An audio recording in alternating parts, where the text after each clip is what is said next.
Crikey, I got the short straw today, didn't I? Got to chair a panel on how to resolve the euro crisis and then take to the stage to address an audience of 1,500 Eurosceptics who want a referendum on what I think the problem is with it. So I'll consider it a success if I manage to get off this panel alive, I think.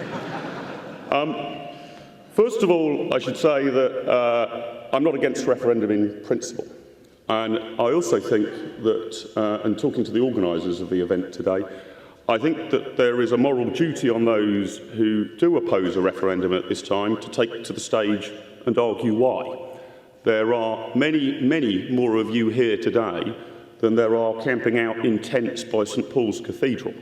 And I think our political leaders should recognise that, and leading representatives, if not the Prime Minister himself of the government, should be on this platform explaining their position to you.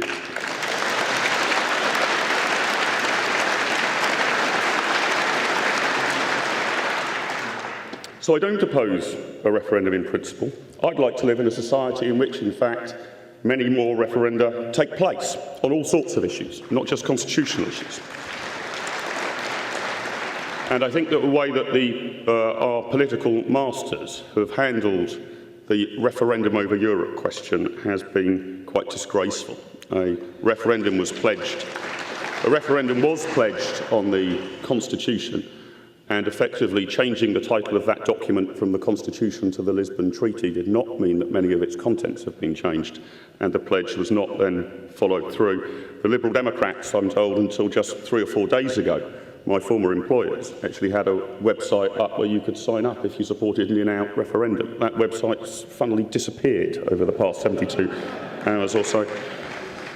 And if you remember, back when Lembit was an MP, I think the Liberal Democrats, when it came to should there be a referendum on the Lisbon Treaty, had a 3-line whip to abstain. The Liberal Democrats must be the only party on the planet that would actually have a 3-line whip to not make your minds up.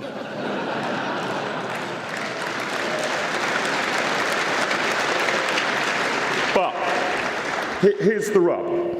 In order to hold a proper referendum, I think that there are some criteria you need to fulfil which are quite difficult. You need a clear proposal to alter the present status quo. You need to phrase it in such a way that both a yes vote and a no vote can be completely clearly understood, that it is absolutely obvious what you have voted for. And it needs to be made what the implication of any given outcome would actually be. You can hold a referendum, therefore, even if you think it is preposterous, on, say, the alternative vote mechanism for Westminster. It's very easy to work out what a yes vote or a no vote would be. Here I think we've got a problem. The EU and our relationship with it involves at least 4 possible options: further integration, the status quo, some renegotiated membership, possibly in some sort of EFTA plus type relationship, or complete withdrawal. Ironically, I imagine such a referendum would actually have to be held under the alternative vote mechanism, rejected by 70% of the British electorate not so long ago. So I think there is a once-in-a-generation opportunity, actually, for the United Kingdom, where we need to show some cleverness and some leadership, some world leadership, in order to try and broker a new relationship with the EU. I think an EU that's going to change very, very radically and lock into place a new arrangement, a more free trade arrangement and a less intrusive arrangement. But at that point, you need a proposal. And at that point, that proposal, and only at that point should it be put to the electorate. St Augustine said, "Give me chastity, Lord, but not yet." And I would say, give me a referendum, Mr Cameron, but not yet. Thank you very much for your time.